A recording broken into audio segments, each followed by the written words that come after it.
पेशावर में FC headquarters पर खुद को हमले की तहकीकात में पेशरफ। हमला करने वाले तीनों दहशतगर्द एक ही मोटरसाइकिल पर आए। बाइक हेडक्वार्टर से कुछ फासले पर खड़ी की। हमलावरों के पास क्लाशनकोफ और 8 से ज्यादा दस्ती बम थे। दहशतगर्दों के आजाद डीएनए टेस्टिंग के लिए लेबोरेटरी भिजवा दिए गए। हमले का मुकदमा दर्ज कर लिया गया। दहशतगर्दी समेत दीगर दिफात शामिल की गई हैं। तफसीलात क्या हैं जानते हैं। नुमाइंदा समा शहाबुर रहमान हमारे साथ मौजूद हैं। शहाब बताएगा क्या तहकीकात में पेशरफ्त हो सकी अब तक।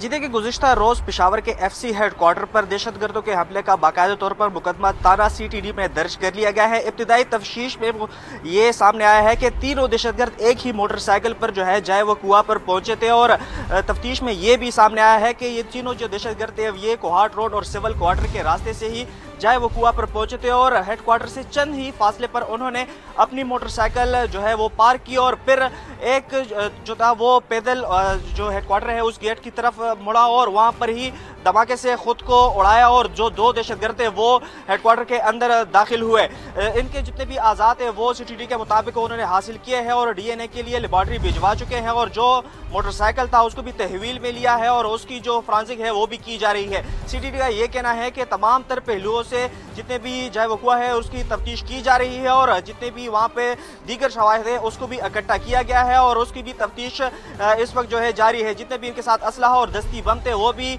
सीटीडी ने अपने कब्जे में लिए हैं और बाकायदा तौर पर एसएचओ अब्दुल्ला जलाल की मुदीयत में दहशतगर्दी के दफात के साथ ही इस एफआईआर को दर्ज किया गया है और तमाम तर पहलुओं से इस तमाम तर वाक़े की जो है वो जांच पड़ताल की जा रही है और सीसीटीवी की जितनी भी फुटेज है वो भी सीटीडी ने हासिल की है और तमाम तर पहलुओं से इस वाक़े की तफ्तीश जारी है। बहुत शुक्रिया शाहबुर रहमान तमाम तर तफसीलात के लिए।